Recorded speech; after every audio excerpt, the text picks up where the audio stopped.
Ahojte, moje meno je Matúš a práve pozeráte druhú časť nášho dobrodružstva za polárnym kruhom. V predošlej časti sme prešli prvých 1900 km celým Švédskom až do Národného parku Abisko, hraničiacim s Nórskom. Ak ste túto časť nevideli, odporúčam pozrieť. Odkaz na mapu našej trasy nechám v popise pod videom. Poďme sa teda pozrieť, čo nás čakalo na Lofotoch. Bude na čo pozerať.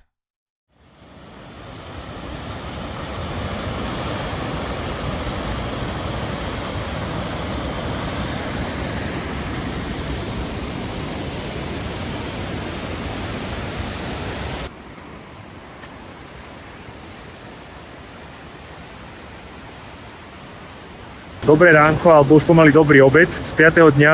Už máme skoro 12 hodín, totižto dneska sme driemali až do nejakej 9:30, lebo sme nemali budíka. Krátka rekapitulácia teda, čo sa udialo. No, včera teda sme tu blúdili, našli sme hento miesto pri ceste. Chceli sme natankovať, ale to sa nepodarilo. Najbližšia pumpa, to sme ešte nespomenuli včera, najbližšia pumpa je v Kirune, 100 km.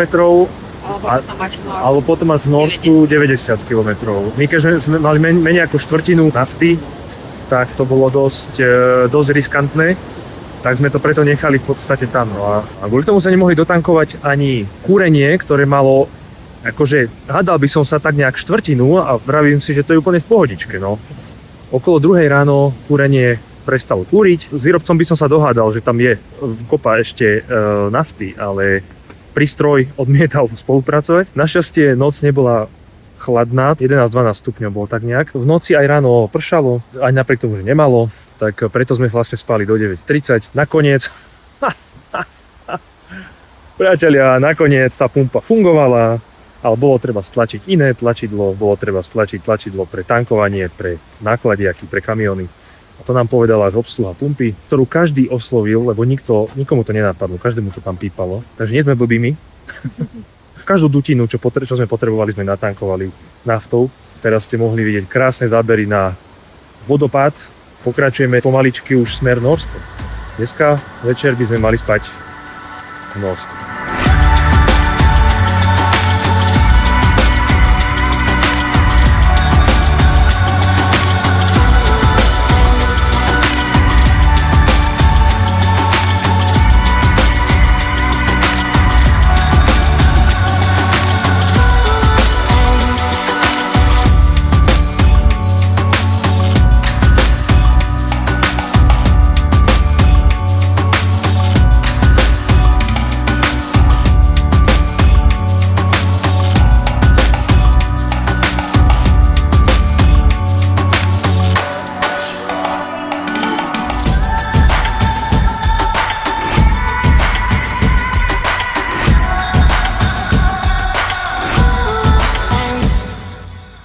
Boli sme sa práve osprchovať na pumpe, kde sa tu dalo za 50 norských korún, čiže v prepočte nejakých 4,50 eur na osobu osprchovať. Pôvodný plán bol taký, použiť samozrejme divokú metódu, a to našu kempingovú sprchu spolu s nádržou, s vodou, ktorú sme so sebou trepali. A našli sme miesto v lese, kde sme išli, musel som zapnúť štvorkolku, bolo tam bahno, lebo nič také súkromné sme nenašli, keďže sme sa chceli osprchovať. Tak sme sa tam dodžubali a zistili sme, že sprcha nefunguje. Ako už jedna z viacerých vecí na tomto kempe a mne už z toho proste rúpli nervy, tak som tam troška som bol naštvatý, poviem to tak. Prihováram sa k vám zo vzdialenej budúcnosti, kde rozoberám túto podelanú sprchu. Hneď ako môžeme vidieť, po rozobratí takto vyzerá čerpadlo po slovom dvoch použitiach. Je to klasická táto čínska sprcha. Našťastie som s týmto rátal už pri samotnej kúpe tejto sprchy a tak som sa opatril vopred vlastne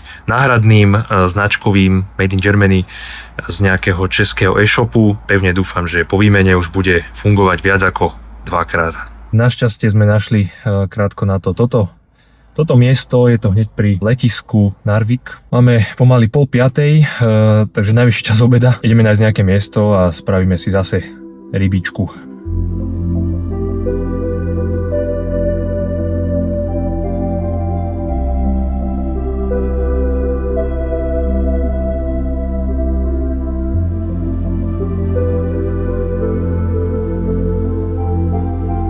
Tak týmto mostiskom sme práve prešli.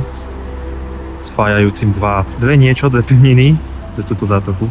Potom, čo sme si dopriali rybičku, výbornú rybičku, trocha sme upravili cestovný plán. Nakoľko máme dosť svižné tempo, tak sme do plánu zahrnuli aj vesterály, čo sú Vesterál. veľa ľudí si to mýli s Lofotami, ale je to vlastne východná a severná časť celého toho súoslovia. Čiže hore sú Vesterály a dole na juhu sú Lofoty. Toto geografické okienko. Pani hlásateľka Mijarčíková z priameho vstupu. My pokračujeme ďalej.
Priatelia, nikdy neviete, čo vás potká na Lofotoch.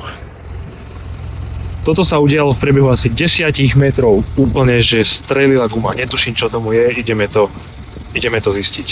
Nakoľko z toho, čo nasledovalo, nemám žiaden záznam, tak vám to prerozprávam za doprovodu ilustračných obrázkov. Po prvotnej obhliadke sme zistili, že dôvodom defektu bola zanedbaná geometria vozidla, kvôli ktorej sa jedna pneumatika nesúmerne zodrala až na kosť a buchla akurát v najvzdialenejšom mieste výletu. Pustil som sa teda do výmeny kolesa, našťastie so sebou vozím plnohodnotnú rezervu. Po asi minúte za nami zaparkovala taká milá pani, hneď sa spýtala, či potrebujeme pomoc, rozložila výstražný trojholník a celú dobu nám asistovala. Ja som z auta vytiahol svoj vreckový hydraulický zdvihačík, no po chvíli som zistil, že jeho piest nedočiahne dostatočne zdvihnúť auto. Tak som ho začal podkladať kameňmi a skúšať iné uchytenia, no zdvihák to po chvíli vzdal, začal z neho vytekať olej. Pani začala zastavovať okolo idúcich šoférov a pýtala sa, či nemajú zdvihák, no nemali sme šťastie. Až napokon akoby zázrakom šiel okolo mladý chalan na veľkom pick-upe. Na otázku, či nemá nejaký zdvihák, sa len pousmiel a povedal: "Mám ten najlepší." A skôr by vybral veľký zdvihák hodný profi automechanika. Dokonca mal aj razovú uťahovačku, takže celý proces výmeny kolesa bol hotový za asi 3 minúty. Nakoniec sme sa s oboma rozlúčili, samozrejme odmietli akékoľvek peniaze. Neskutočne skvelá skúsenosť s miestnymi. Určite sa zachovám rovnako, keď budem v opačnej situácii. Ale najprv samozrejme kúpim nový zdvihák. Zaparkovali sme kúsok od tohto miesta a rozložili kemp. Bolo už veľa hodín. Dobré ránko z Vesterálov. Raženička už vonia celým údolím.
Sme v mestečku Henningsver, do ktorého sme sa dostali takými kľukatými úzkými cestičkami. Zaujímavosťou tejto dedinky je, že sa tu nachádza futbalové ihrisko, vtesané priamo do skál, na ktoré sa ideme práve teraz pozrieť.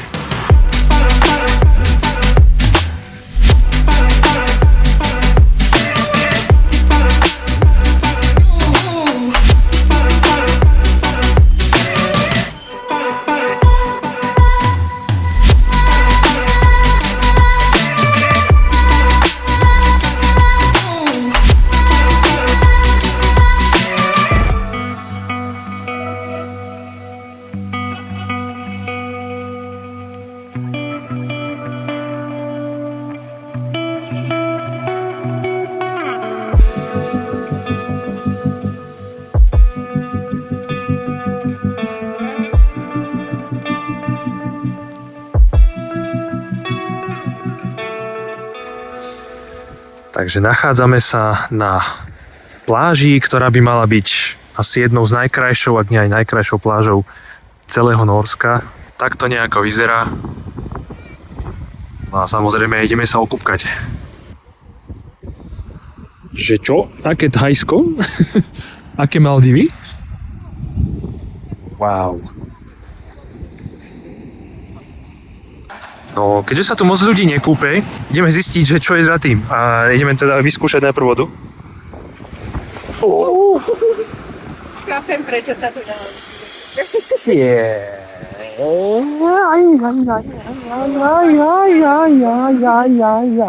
Táto je ľadová. OK.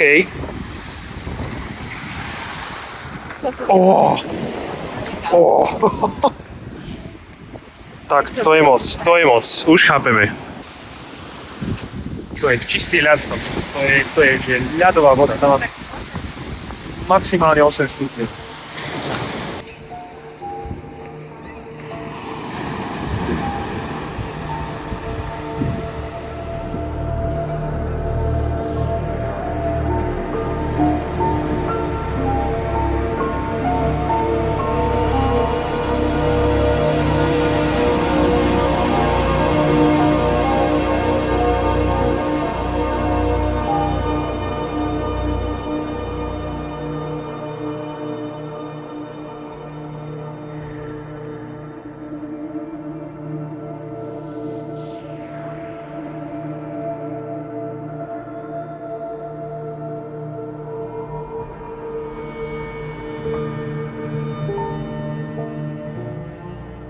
Veľká vďaka patrí zase aplikácii Park4Night, ktorá sa nám osvedčila pri hľadaní tohto absolútne tip-top miesta, ktoré je dostupné viac menej len pre autá 4x4, takže preto je tu ešte Škoda Yeti s nami.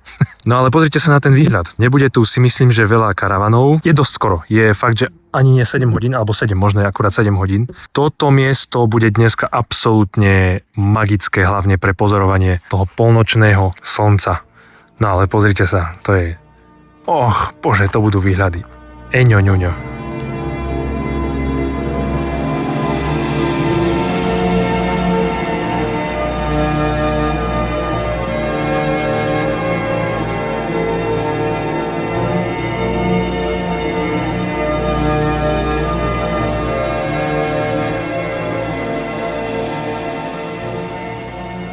Pozrite sa. Posledné lúče slnka, ktoré zachádza za horu, ale je tam, je stále nad obzorom, je síce len 11 hodín, takže nepodarilo sa mi urobiť záber samotného slnka o polnoci, ale je tam, je len za kopcom. Takže svojím spôsobom sa nám podarilo nájsť to, čo sme tu hľadali, to je vlastne slnko o polnoci. Je to neuveriteľný zážitok, takto neskoro v noci, ak sa to tak dá nazvať, byť obklopený vlastne svetlom a takouto parádnou scenériou.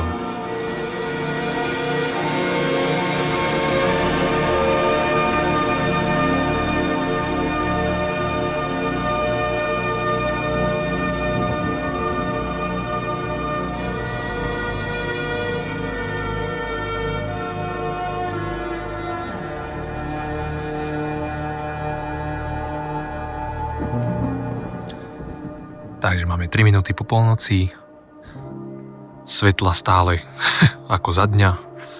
A pozor, tam je slnko, odráža sa. Tu máme nejakých bratov Čechov v karavane.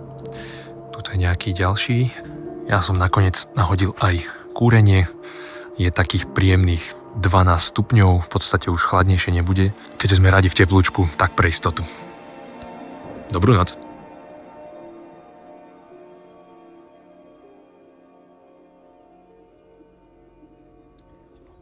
Takže dobré ránko z Podpoľania. Noc bola perfektná. Dneska ale už máme počasie úplne inakšie. Praženička aj tak vyrieši vždycky každé problémy, vrátane kávičky.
Tuto za kríkmi sa nachádza mestečko Rejne.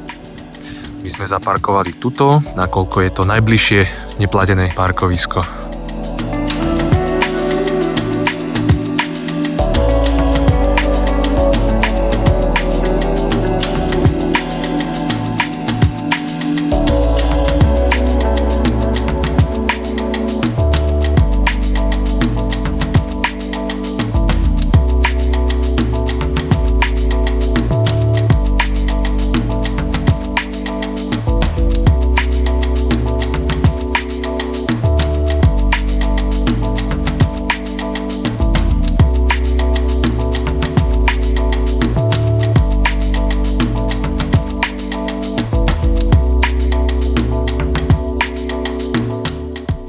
Nachádzame sa v dedinke s ľubozvučným názvom O a je to dedina s najkratším názvom na svete.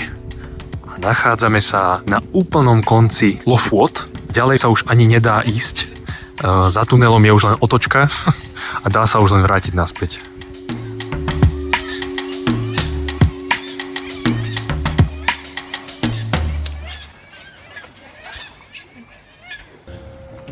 Máme pomaly 5 hodín a podarilo sa nám uchmatnúť miestečko v rade na trajekt smerom Bodø.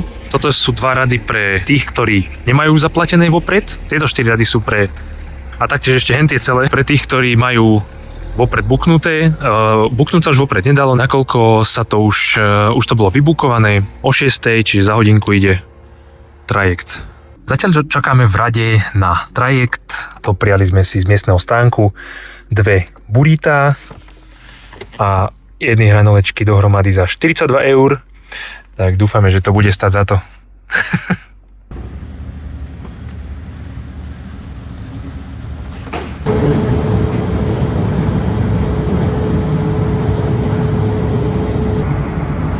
Inakší rig toto.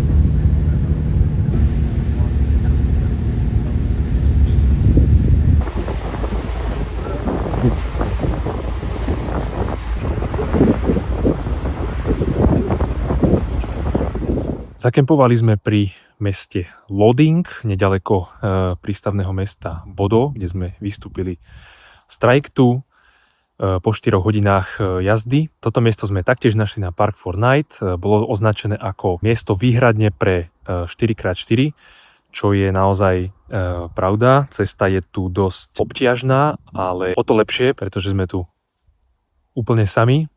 Až na partiu nejakých výrastkov, ktorí sa tu vozia na motorkách, ale verím, že budú neškodní a za chvíľku sa poberú spať. Je vlastne 11 hodín, nakoľko je počasie také, aké je. Ideme sa pobrať na spánok.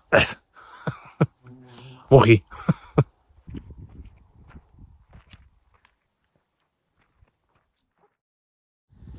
Dobré ránko zo sichravého loadingu. Už máme po raňajkách, dneska sme to nehrotili, dali sme si len cereálie s mliečkom. Našou ďalšou zastávkou je obrovský vodný vír, ktorý je spôsobený nejakým prílivom, odlivom, niečo také. Dúfame, že akorát vychytáme ten moment, kedy sa tam bude víriť. No, nakoniec tam nebolo nič vidno, asi sme prišli akorát medzi prílivom a odlivom, tak vám ukážem aspoň nejaké zábery z YouTube. Saltstraumen je najsilnejší prílivový prúd na svete a vzniká z dôvodu, že sa hladina vody z oceánu vyrovnáva s hladinou vody vo fjorde práve cez túto úžinu, vďaka čomu je možné presun celého objemu tejto vody pozorovať.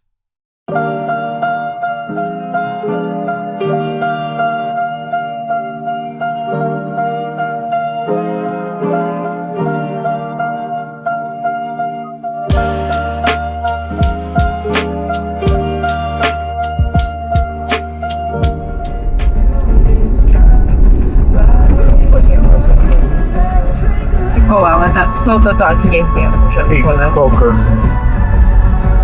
Skoro preč. Ty vole. Tak to je niečo. Pozri na to, ty kokso.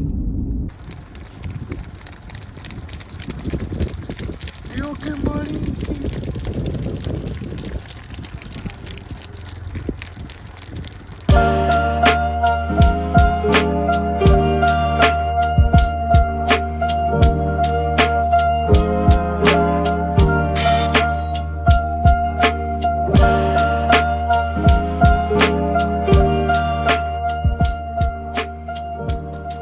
Posledného vstupu sme prešli asi 400 km vlastne norským vnútrozemím a hlavne švédskym vnútrozemím. Bohužiaľ mám odtiaľ v podstate jeden záber sobíkov. Okrem toho je to trocha nezaujímavá krajina. Ona je krásna svojím spôsobom, ale nie je tam nič, čo by stálo vyslovene za nejakú dlhšiu prestávku. Nie sú tam také dramatické výhľady ako na severe toho Norska. Prešli sme mesto Skellefteå už na pobreží, nakoľko domov sme si vybrali túto pobrežnú cestu, ktorá bude tiež svojím spôsobom menej zaujímavá, lebo to bude taká diaľničná cesta, ale chceme si pozrieť aj túto. Čistého času nám to vychádza 8 hodín šoférovania, čo je dosť veľká šanca, že už zajtra budeme doma, alebo keď nie, tak si to rozdelíme ešte na 2 dní. Každopádne sme tu pristáli v takomto lesíku. Dneska spotrebujeme páročky, ktoré sme ešte nenačali. Takto nejako vyzerajú, ak by ste nevedeli. A hen tam je horčica a kečup.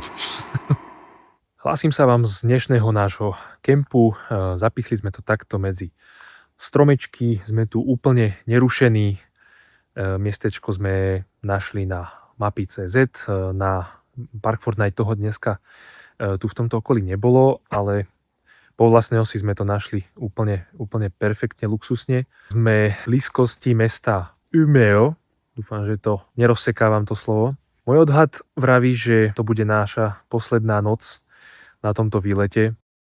Zajtra by nás teda malo čakať posledných cca 7 hodín cesty do Västerås. Máme krásnych nejakých 15 stupňov, preto som sa ani neuráčil inštalovať kúrenie. Dúfam, že túto noc už naozaj neho nebude treba, takže sa vyspíme za šumu stromov a vzdialenej diaľnice. Zajtra toho na programe nebude veľa, ale napriek tomu sa s vami ešte úplne nelúčim. Ďalšie ránko zo Švédska, no toto je absolútne výnimočné, lebo je asi 21 stupňov, teraz o 9. Nám je totálne horúco, ideme sa dať asi do kraťasov, respektíve asi rovno do plaviek, lebo cestou sa chceme staviť na jednom z tisícky jazier, ktoré minieme, trocha sa pôjdeme osviežiť. Nahodíme raňajky, nahodíme seba a nahodíme sa na diaľnicu.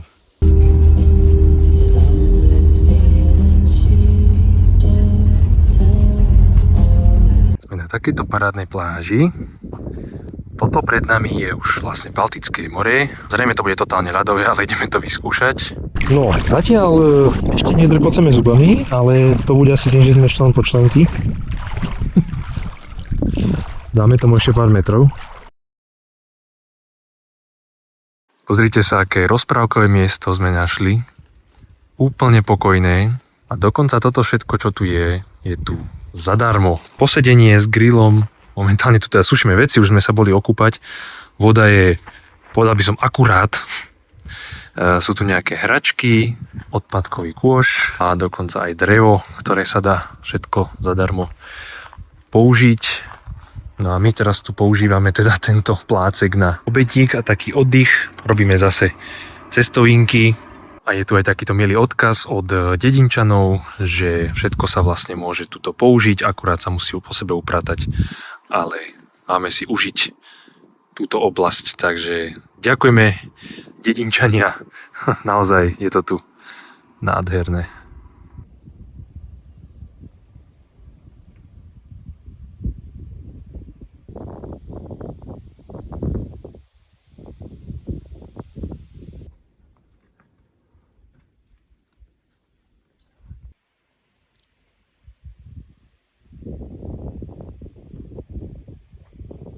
Tie kone tu už takto asi 15 minút pozerajú do tej vody a ja sa im vôbec nečudujem. To je úplný mood toto.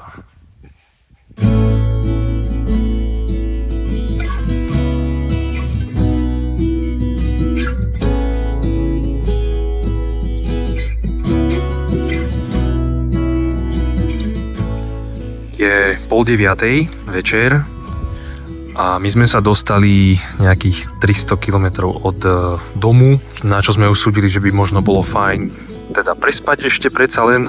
Celkom pekné miestečko, toto si to nie je úplne miestečko, kde sa bude spať. Jedná sa o pláž priamo na brehu Baltického mora. Dôvod, prečo sme tu teraz v tejto chvíli, je okrem výhľadov aj výhľad na hentú plážku, ktorú momentálne obsadzujú nejakí prišielci.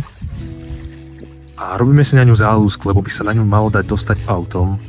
A miesto, ktoré máme teraz vybraté, je OK, ale sme v obklopení karavanov výhradne nemeckých, asi 5 alebo 6 ich je. V každom prípade takýto výhľadík, nádhera.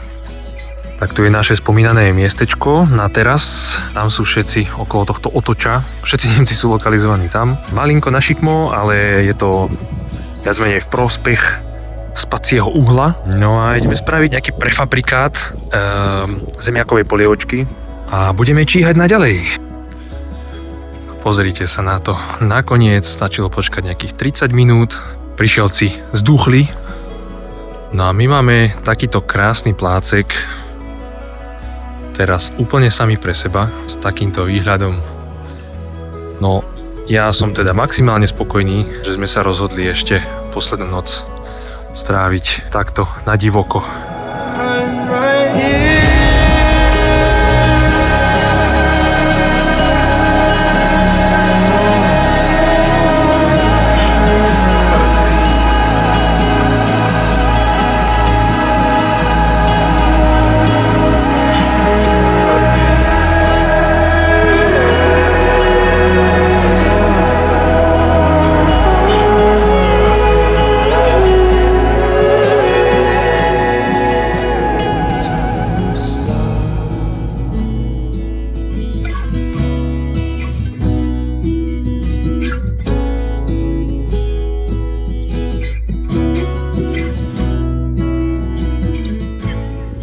Pozrite sa na tento obraz, úplne ako z katalógu. Tu je čajka, tá sa tu prechádza horom dolom. Tu sú kachničky. Celý tento ostrov je ukrytý čajkami, ktoré tam občas zaškriekajú, ale po väčšine sa snažia ísť asi už spať. No a tento výhľad tu máme len pre seba.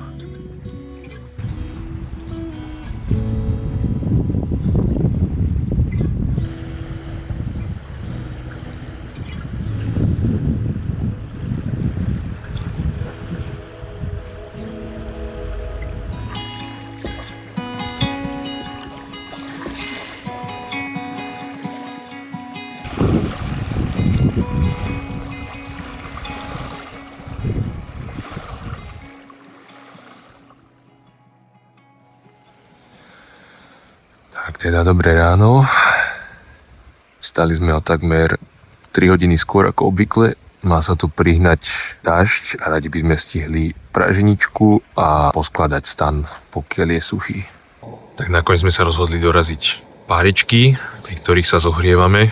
Je nejakých 12 stupňov. Sranda je, že na Slovensku je momentálne cez deň nejakých cez 30. Strašné horúčavy. Úplný paradox, že my sa proste tuto o seba zohrievame nad sebe menším zdrojom tepla. Taký je život, no. A hlavne život tuto na severe, takže musíme si zvykať. Nakoľko nás čaká už len taká sichravá, možno aj daždivá cesta domov. Toto je posledný vstup z tohto nášho výletu. Ak ste video dopozerali až doteraz, tak vám veľmi pekne ďakujem. Čoskoro určite pribudnú ďalšie videá, hlavne zo Švédska. Nezabudnite dať like alebo dislike, prípadne sa niečo opýtajte dole pod videom v komentároch, kde ma nájdete. Tak čaute a nech sa vám darí.